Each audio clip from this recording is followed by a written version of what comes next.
I just don't like understand the listing advertisements on Instagram because people are going to look for listings on Zillow or realtor.com. They're not going to go on Instagram to find a house. And like a lot of times, like you post it's not going to be available in like a week. Like, so I'm like, what's the point?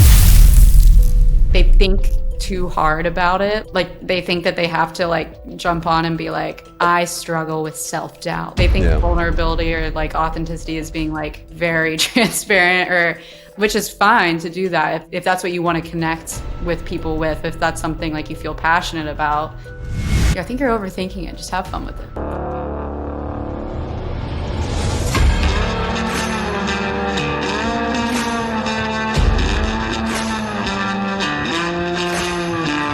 All right, you guys, we had Haley Ingram on this episode where we went through the do's and don'ts for social media marketing.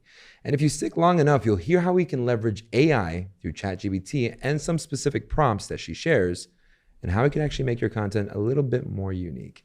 All right, you guys, welcome back to the Light It Up podcast. If you're new to the channel and you want to know everything about making money in real estate, selling, sales skills, building your business, or investing, then subscribe below and tap the bell for notifications, so you can be the first to know what makes our great guests so successful. And we get calls and emails every single day from people just like you that want to learn more. And we absolutely love it. Now, whether you're in the business looking to grow or curious about real estate in general, give us a call, shoot us a text, or write us an email. We're happy to help. All right, you guys, let's jump into it. Haley, thank you so much for joining us today. Tell us a little bit about yourself and how you got started. Yeah, thank you for having me. My name is Haley. I own Coffee and Contracts, which is a website, a marketing subscription for real estate agents. So agents sign up, we give them a daily social media post for every day of the month. We have a ton of Canva templates, and we have a Facebook group where we do like group coaching and training on how to grow your business using Instagram. So awesome. I got into that because I was a real estate agent and I was using Instagram to grow my business, long story short. Awesome. So are you no longer an agent? No, I was not a very good agent. I was just good at Instagram and marketing. Awesome. So full-time marketer now. Yes. Yeah. Luckily, happily. Good for you. Now, before we dive into that, let's go into lightning round. John.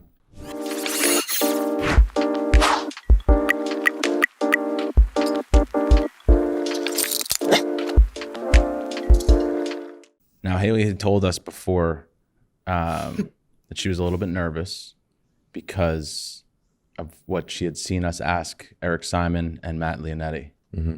But Eric, I think, turned it into some sort of crazy dating story.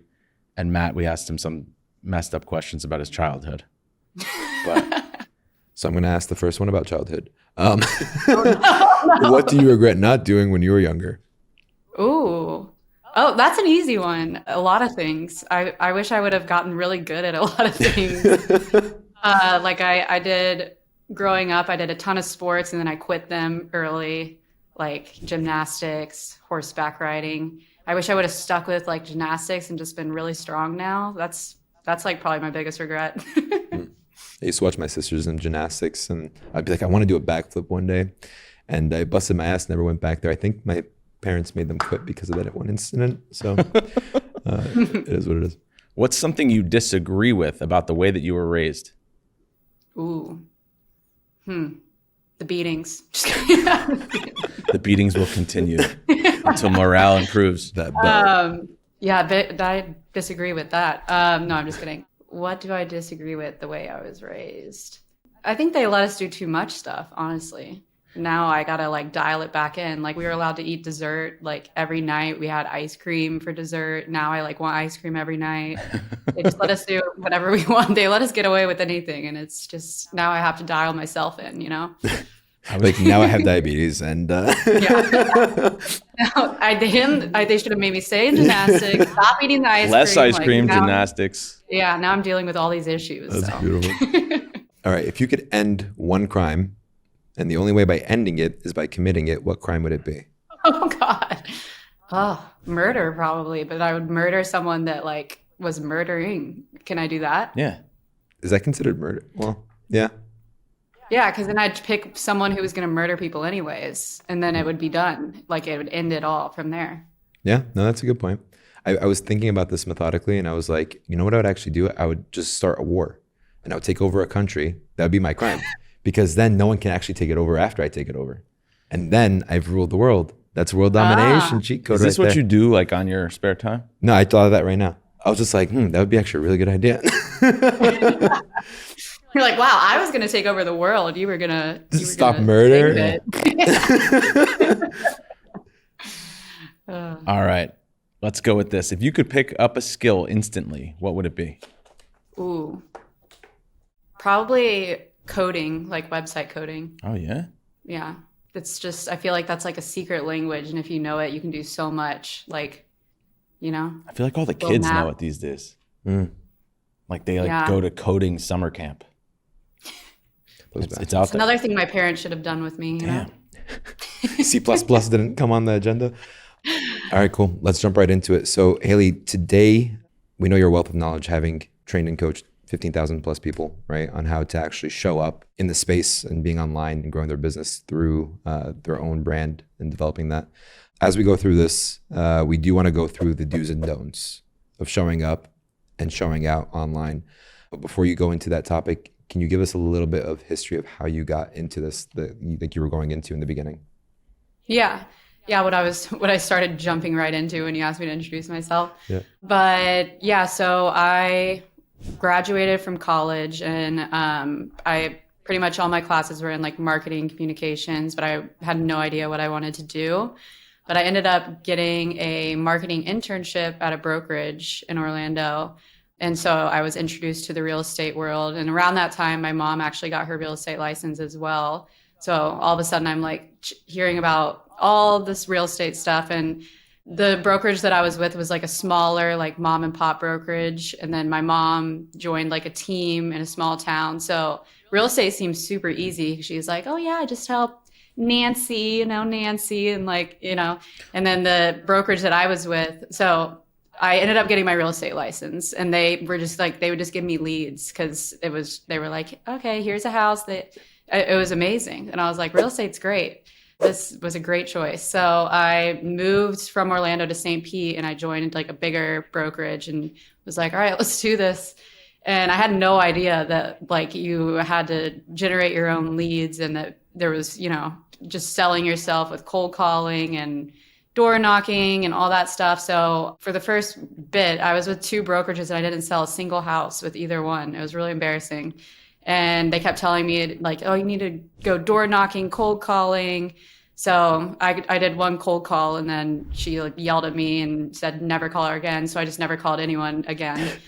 And I was like, it's like not good. I wouldn't even buy a house for me. But just like the way that I would do like this, it just didn't feel natural to me. Yeah. I was like, I feel like I could use Instagram to just like try to generate leads that way. So I started an Instagram where I was just promoting, real estate in St. Pete, and I was talking about St. Pete and just like kind of focused on growing that. And pretty much like every lead that I got, every house that I ended up closing was from Instagram. But with that, I had other agents reaching out like in St. Pete asking me to like join their team and do their social media, or like just be a social media manager for them. So I was getting leads from Instagram, but not enough that I was like doing well by any means. So I started doing social management for them and just kind of winging it and playing around with it. And then around that time, doing it for who? For like a few real estate agents in the area. Gotcha. So, but it was also like counterintuitive because I was marketing like other real estate agents. Their teams. Also trying to do real estate, but I had to pay the bills. So I just did that. But I was about to give up on everything and get a full-time job about that time. And I met this girl at a bachelorette party actually. And she was a personal trainer. She was training people one-on-one. And then she was telling me how she made it into a monthly membership where she gives out weekly workout plans, and then they join a Facebook group.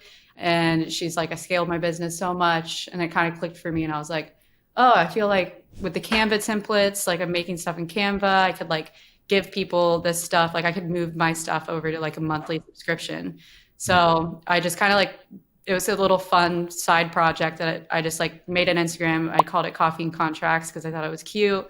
And then within like 2 months of launching the website and everything, I was like doing it full time. So that's basically what happened.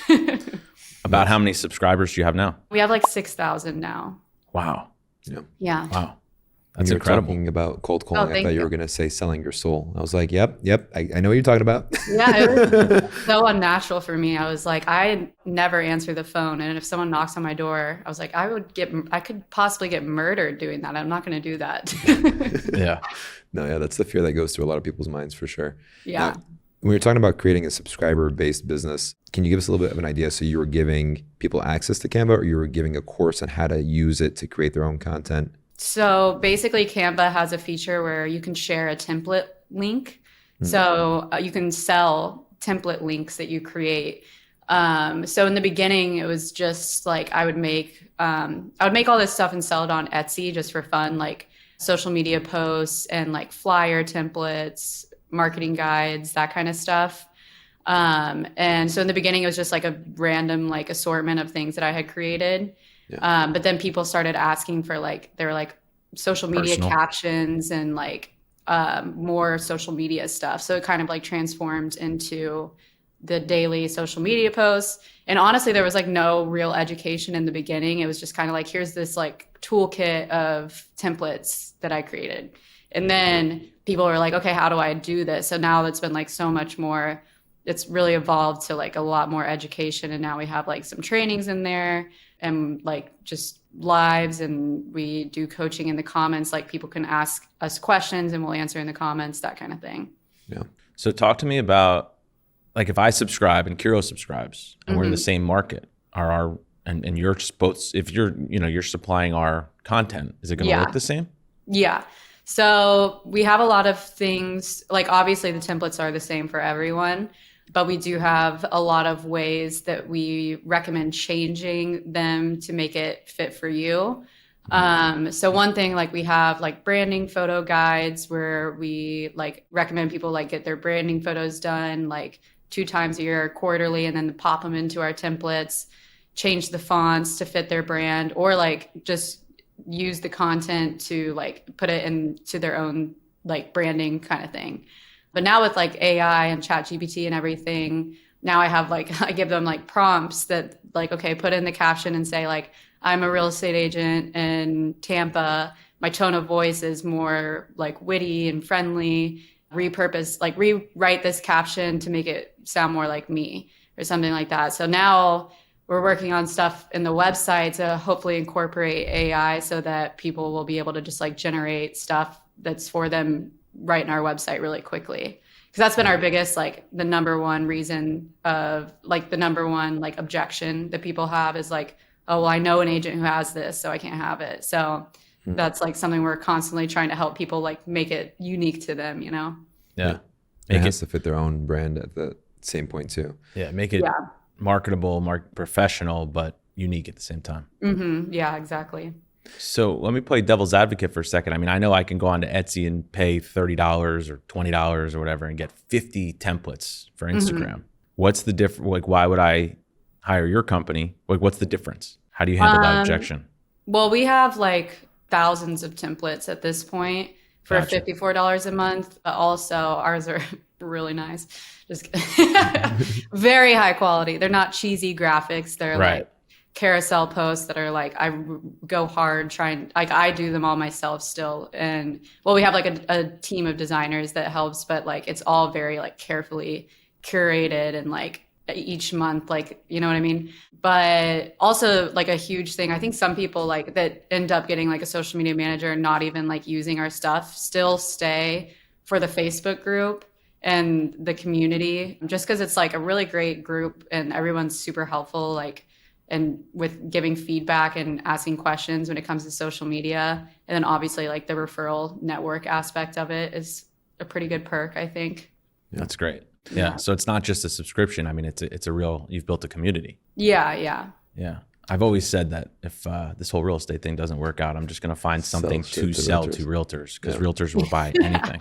I know. It's funny because I always think about like going on these podcasts and stuff, the people that I worked with in real estate that are like still real estate agents, like if they listen to these podcasts, they're like, what is this girl doing on here? Like she couldn't even sell a house when she See, that's the thing. You don't need to like, but like, and I'm not telling you this just to make you feel good. We're all in the sales business, and most of us have absolutely no sales or marketing training.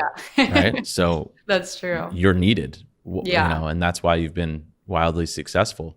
I think you should up your price point though. That's my my thing. That's what a lot of people say, and it would make it more exclusive, like for so not everyone would sign up. Maybe, who knows? Yeah. With the new website rollout, you know, maybe.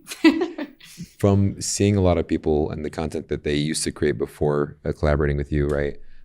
What are some of the 3 major no-nos that you've seen that you're like, why are you doing that? Cut it off. I think the biggest thing, and it's a struggle for me to this day, is a lot of times people will use programs that like automatically post just like generic graphics that like, you know, like the daylight savings graphic that's like, don't forget to change your times on the clock. People will come into our membership and be like, where's the daylight savings graphic? And I'm like, no, you don't need that. And so people get frustrated and they're like, I thought, like they'll come in and they'll be like, where do I plug in my stuff for the automatic posting? And I'm like, this is not that. This is if you actually want to grow like a personal brand and like see results. And they're like, oh, I thought you were just going to do this for me. So I think that's like the biggest thing is people don't understand, like you can't just like have someone do it for you and you're not in it at all. Like you can have a social media manager help you and like help you create content with like you. But if you want to like show up as an agent and build kind of your personal brand, you have to actually like do a little bit of stuff. Put some effort into it. Well, to have a personal brand, you have to have a personality. Yeah. So you can't just be a robot posting graphics. Yeah, that's why ChatGPT scripts don't work without that prompt for actually saying I'm this kind of personality, right, in that fashion. And I've learned that the hard way. So thank you for sharing that tip. All right, so people have false expectations. They don't want to put their personality in there. But one thing that I was talking to John about was how people's professionalism, and I'm using air quotes, essentially kills their brand because they want to be portrayed as one thing when it's people actually want to know their personality and see that through there. So that, they try to act too buttoned up. Yeah, absolutely. Yeah, they're not authentic. Yeah. So it's like the one way that they think people need to perceive them versus people want to see who they actually are, right? People want to do business with people they like, not with Mr. Perfect or Miss Perfect, right? Okay, so that point resonates. What's another thing that's an absolute no-no that you see?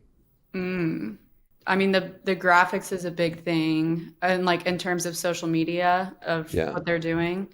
I mean, that and like just posting listings or that, I mean, it all kind of like goes back to just listed, just sold. Yeah, the just listed, just sold. And then people, sometimes it's really hard to get people out of that. Like the brokerage that, it's the ego. But like someone that I've like tried to help and tell them constantly, like to like add a little personality in there. Like, you know, like especially like I think with brokerages, it's a little harder because they're like, well, what do you like?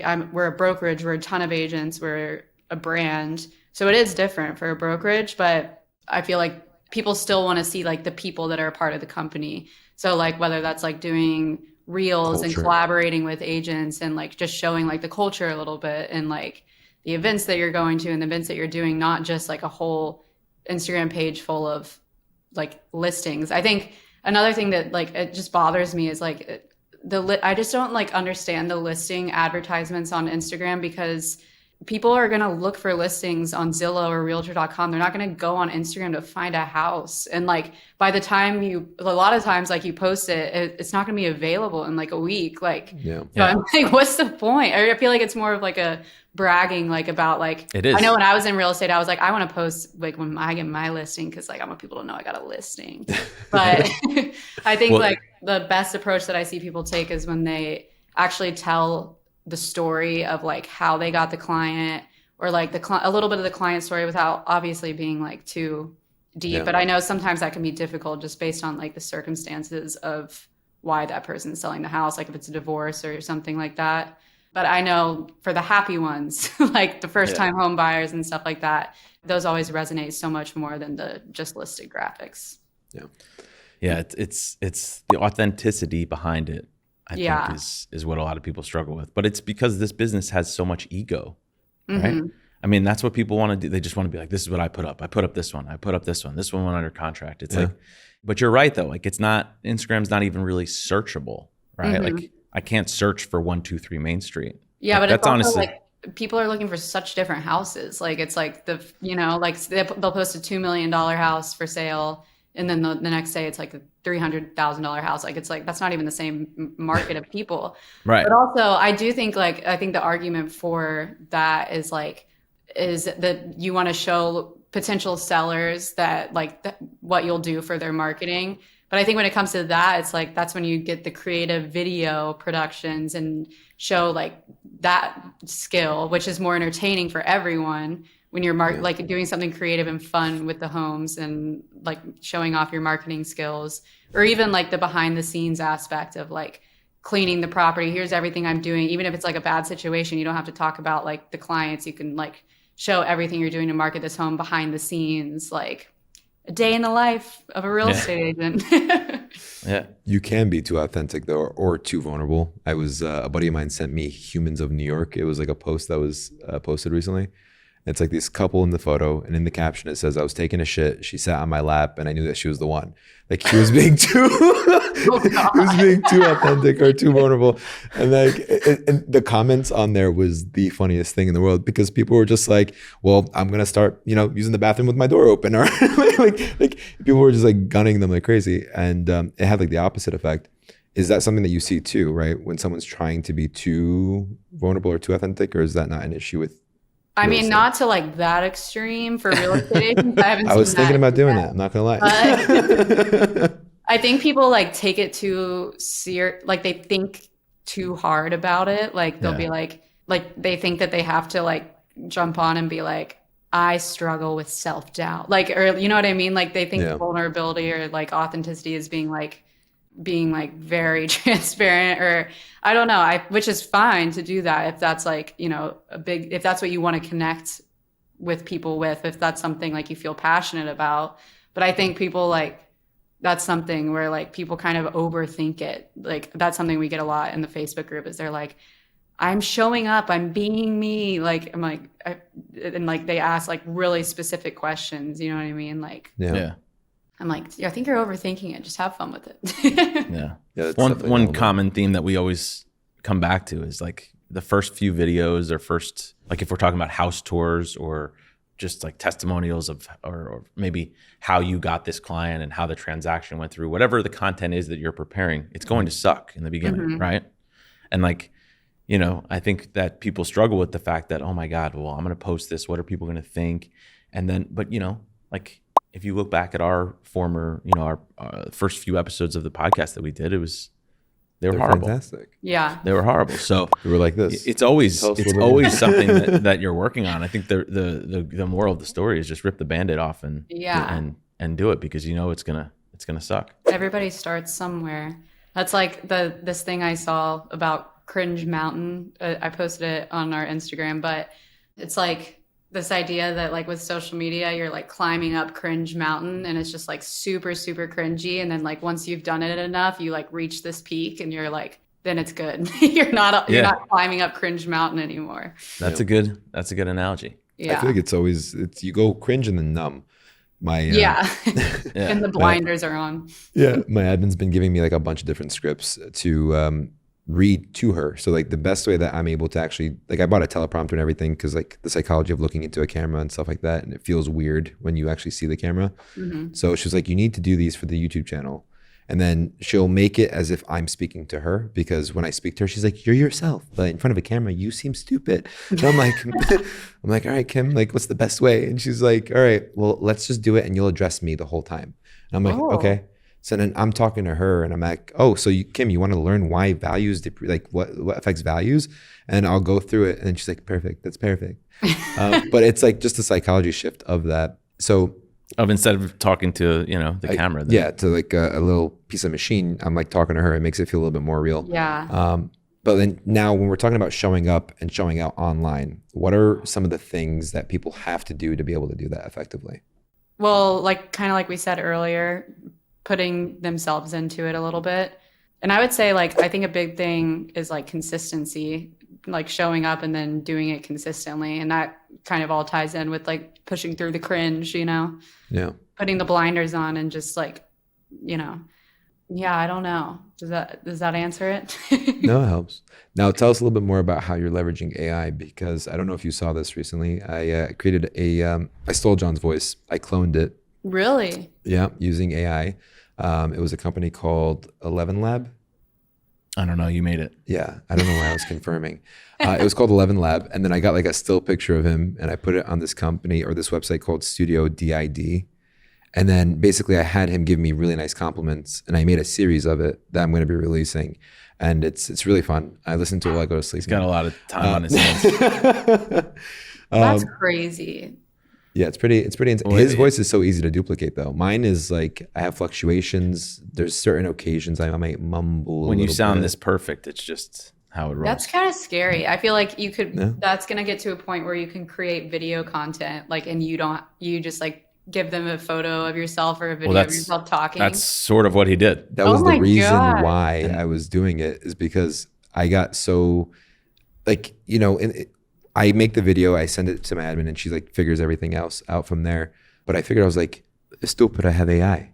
Like, why don't I go ahead, get a green screen, take a picture of myself making different reactions with my hand, right? And then I could put it into that Studio DID and it'll make me move around and talk. And then I could put a script in it. All I gotta do is duplicate or like clone my voice. And that was impossible to do because I speak with like fluctuating. He can do it very easily if he wanted to, but he would seem a little robotic with it. But it would be great content if you wanted just to spurt shit out. That'd be an awesome idea. But the ChatGPT aspect of using certain things to create the scripts, which is probably the hardest part, right? To come up with the ideas, then coming up with the actual like scripts to use. Mm-hmm. What are some like helpful ways that you're using AI for marketing? I use it all the time. I'm like a little bit obsessed with ChatGPT, like in my personal life and all of it, you know. How do you use it in your personal life? I ask it questions. Like what was the most recent question you asked? Be honest. I think I was asking it about insurance at one point, and I asked it about like that. I asked but why go to ChatGPT rather than Google? Because it explains it like a person, and like you don't have to, and I can ask it like follow-up questions without having to like search through an article. And so I love it. I asked it like a tax strategy questions, like give it all my information, and then I'm like, what would you do? Like all this kind of stuff. But so you can get crazy with it. I love it. That's insane. You're getting KIRO really excited over here. Yeah. When we've been emailing, that's not even me. That's just ChatGPT. That's another. You think this is me? I'm like us too. Like I don't even know that we emailed. I know. I'm just kidding. But other ways that you use it for. No, personal questions. Like you can't ask ChatGPT personal. Like I've asked ChatGPT dating questions, and it says I cannot give you opinions. Women are not things. No, but you can push through it. You can really? push Tell through me it. how. You say like pretend like you're so and so, and like give it like a scenario. So you're not like asking it exactly, but so like give it how would like this person respond or like that kind of stuff. And I've seen people do it, and like there's some funny stuff on the internet too. Like one where it was like they asked us something like kind of messed up, and they were like, I can't talk about that. And it was like, but it's to save Give us an example. I can't remember what it was, but it was something like, how do you do something like bad? Like, how do you like create like something, you know, that like ChatGPT can't say? And it was like, but I have to do it to save this child. And it was like, okay, like it was like create a bomb or something. And then it was like, okay, if you have to save the child, then like, that was like early. I don't even know if that was real. Honestly. I feel like this is when like Alexa first came out. That's used crazy. To be like, Alexa, where do I bury these bodies? And they're like, I can't answer that. And they're like, well, the person's dead. And it's like, oh, well, there's a cemetery down the street. No, that's insane. Exactly. Oh, that's what I was going to say, that you can, one thing I like to do if you're like frustrated with someone, this is something I use it for a lot. If you're frustrated like with someone via email or something like that, just send it the emails and then send it like, just like angrily say whatever you want to say. Like send the email thread and then be like, what do you think about this? And this he's like, they're like, it seems like that person's trying to do this, and then like you're trying to do this, and then you send it like angrily what you want to say, and say like, can you make this like really nice and professional? And then it like spits out like a nice way to say it back. Wow. That's they came up with this new thing. It's called ChatGPT 4, where you can like draw like on a back of a napkin like a concept for a website, and then you can take a picture of it and it'll create the whole thing for you right away, which is insane. Whoa. And there's another one that came out too. I geek out over this. Like it's not, I'm like, hey, there's a new way to do this. But like you can literally give a business idea, and then I forgot the name of it, but we can include it. You give it like a business idea or a concept, and it'll create like a logo, a name. It'll create like a whole like kind of landing page that you can incorporate with it. That's so cool. Yeah, it's pretty insane. The one thing that we struggle with the most though is like I don't know if AI can be your creative partner in a way, right? Because people struggle with that element, and that gives them the analysis by paralysis kind of thing.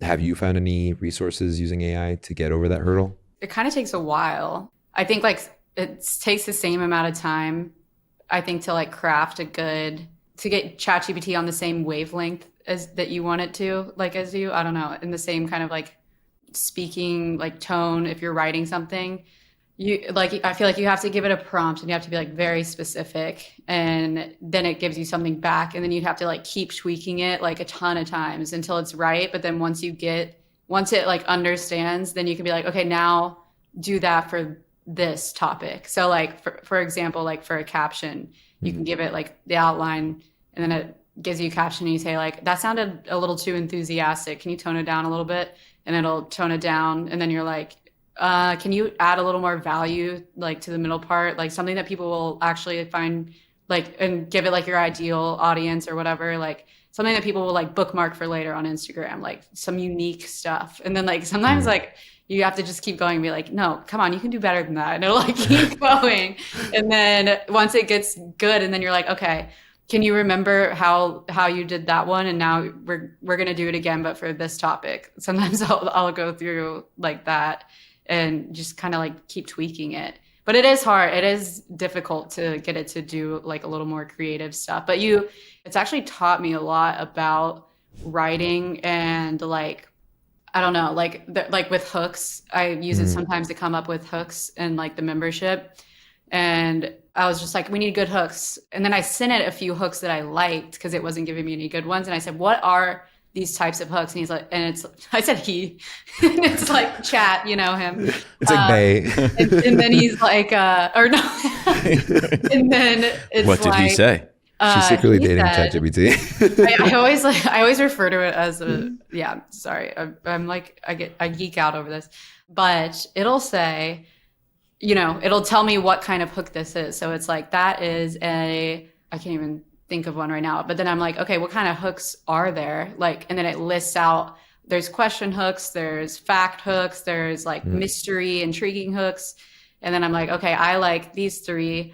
And I don't know. So it's taught me a lot about like just how to kind of phrase things. And it's even helped me in creating our like guidelines for our content creation. I'm like, I kind of figured out that like we have a copywriter who writes captions, and by using ChatGPT, I was like, I have to build out a framework for how I want these captions. And I like give it to her also, but it like helped me kind of write that framework, if that makes sense. Yeah. So you're calibrating it based off of the prompts to give it, and then you can give like the topic or whatever, and they'll make it into a caption that you want. Yeah. So yeah, I don't know. I think it's so interesting. Like you can kind of give it stuff, and then you can be like, wait, what is that we're talking, like, what is the style of writing that I like? And then you can like use that going forward by like, you can actually carry a conversation. Yeah. Yeah, of course. But no, I'm saying that. Like I spent hours talking. I was trying, and I don't use it nearly as much as you two. You psychopaths. You psychopaths. But I was trying to explain it to somebody on our team who doesn't use it at all. Like what the difference was. Like I was saying to you, like what's the difference between, like, why would you search one thing on Google and one thing on ChatGPT? And I think the reason is like what you were just saying, is it like actually converses with you, and like, not only that, but you can say, in this person's perspective, like, you could say like, write me a script that like Oprah Winfrey would say. You know what I mean? Not just a script, like, yeah, Which is weird. I feel like you could say like it knows who Tom Ferry is. You could say, what is Tom Ferry's like style of, that's another thing is I'll ask about like specific people, say, what is their style of writing, or like, what does he recommend agents do? Okay, based on that information, can you write me like a cold email or cold call script or drip email campaign based on like his principles? So then you're like, it's kind of ripping him off a little bit. That's wild. Well, you could say like, you know, instead of just like Google, you might search like, what is a great for sale by owner script? Yeah. But on ChatGPT, you can say, what can I say to a for sale by owner that's already been listed with a realtor? Yeah. Like even more in depth. It's almost like a little. And it's like, and then you could say, okay, they gave me this objection. How do I handle that objection? How would you handle this objection? And then you're like, can you just go over there for me? Funny enough, that's when KIRO makes the goddamn videos with my voice. That's how I do it.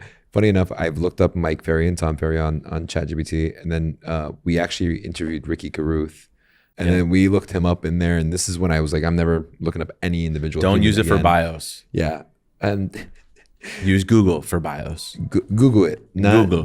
You asked GPT it like for their bio. Yeah. It's like, give us a little bit about Ricky Carruth, and then mind you, we're like, welcome to the show, Ricky Carruth. And well, hold on. It said Ricky Carruth. Yeah. He was like, so in the beginning, John used to do the intros for him. And he could be like, oh yeah, you know, family's been in the business, like his mom, this, that, and the other. And he got into real estate from his mom. It told me that Ricky Carruth's mom is a famous realtor. Yeah. So and his whole family lineage came from real estate agents. And then on our live show, it's like, Ricky, so you come from a family of realtors. Your mom was a realtor. Your dad, he's like, Are you guys talking to me? He's like, none of that shit is true. Yeah, he pauses. He was like, nope, I was in construction and I went into this and I went into that. And it's probably our biggest guest, but that's fine. Just decided to use ChatGPT that day. The rest of the episode, I was like, motherfucker. Yeah, never use ChatGPT ever again for that. Yeah, that's funny. But that's pretty wild. So in addition to like the print marketing, because I know you guys help people with a lot more content and a lot of other marketing components. In addition to the print, like how are you helping people with reels and other forms of content? So we'll do reel ideas, and like we have a weekly email that we send out that has trending audios and like ideas of how they can use it. And we'll have reel ideas like in our content calendar, where basically it's like, we'll do a lot of like real scripts. So, you know, put this into like a teleprompter app and say this script, and then give them cover photo templates and like that has the title and everything.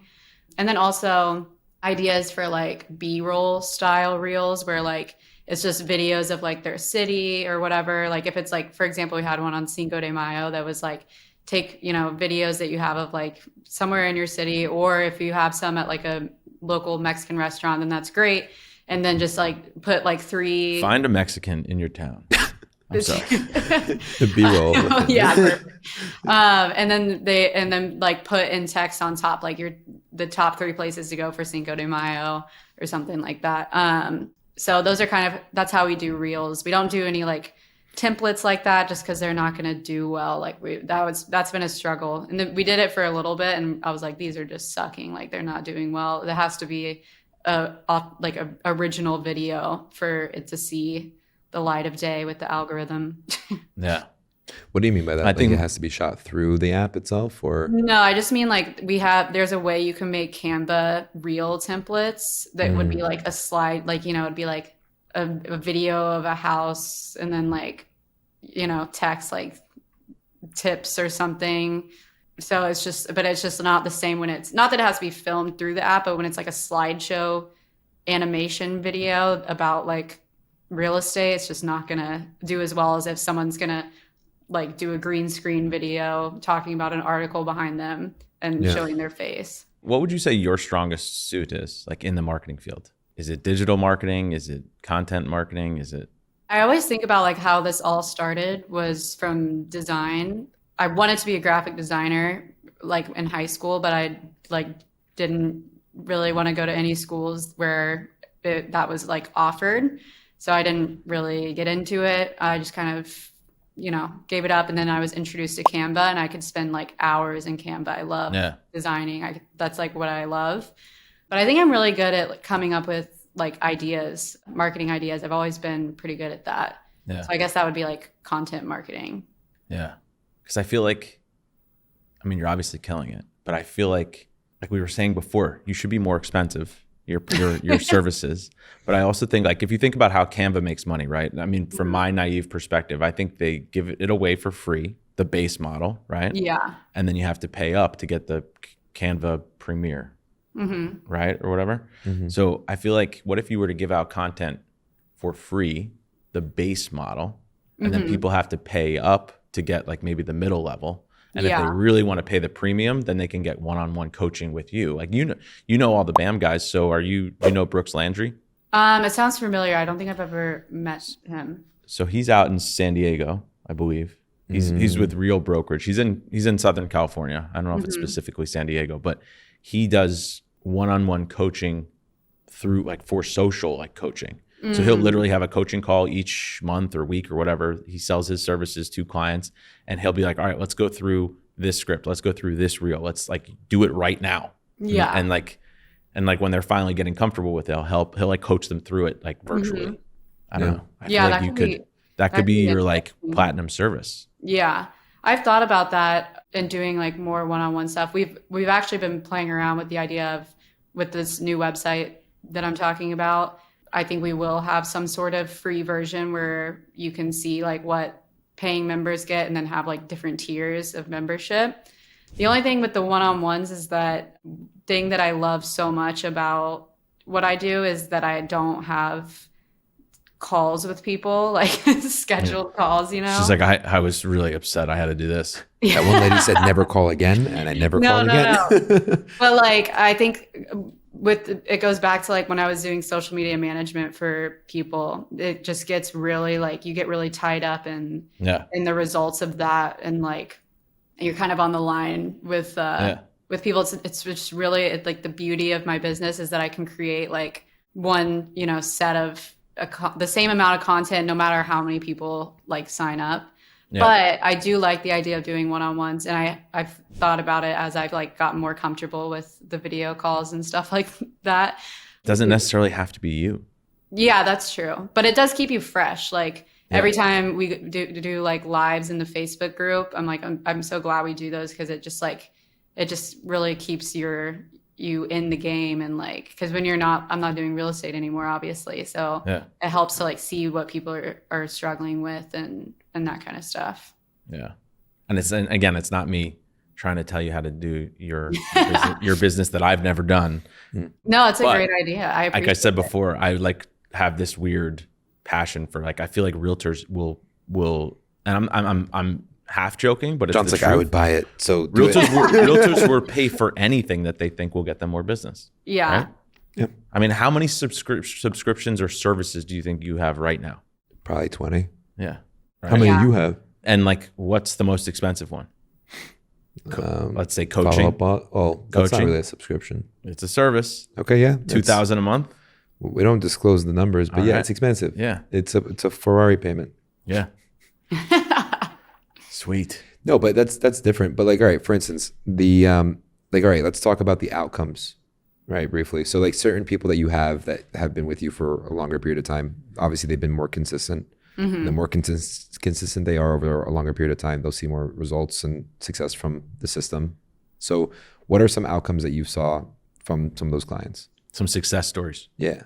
That was a I'd long-winded say, way of asking that. Yeah. Success stories. People, I mean, obviously, like, the biggest one is people generating leads from Instagram by using our content. Like, we've had people say that we do a lot of, like, lead magnet stuff. So we have, like, different, like, freebies that we call them in the membership. So people, like, a for sale by owner guide or first time home buyer guide, we have, like, a 90-day the homeowner challenge. And then we, like, teach them how to have a landing page and generate emails, generate leads through that. So we've had, like, people directly say, like, I got a for sale by owner client because someone signed up for that template. That was, like, one of my favorite ones, because it was, like, a high price house, and I was like, that's awesome.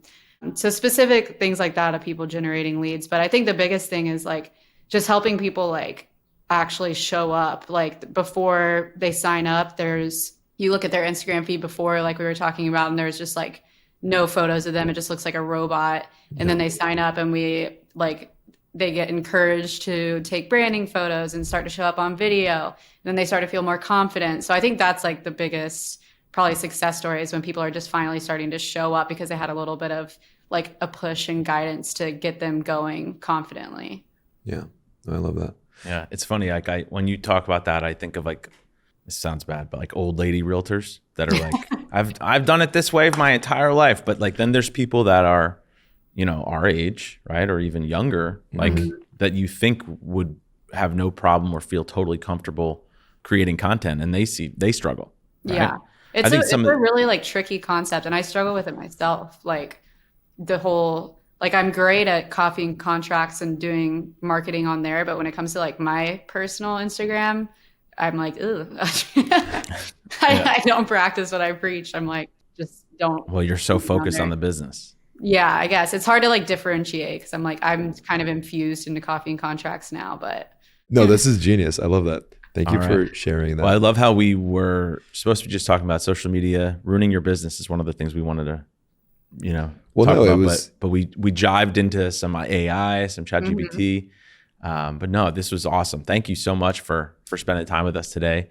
Thank you guys. It was fun. Yeah. Yeah. We try to make it somewhat fun. Not interrogative. Not so much an interrogation. No, Haley, if anybody wants to reach out, collaborate with you, work with you, hire you, subscribe, what's the best way for them to connect? So Coffee and Contracts, we're on Instagram, and it's just Coffee Contracts. And our website is also just coffeecontracts.com. The URL was taken and they wanted $5,000 for it. So maybe one day.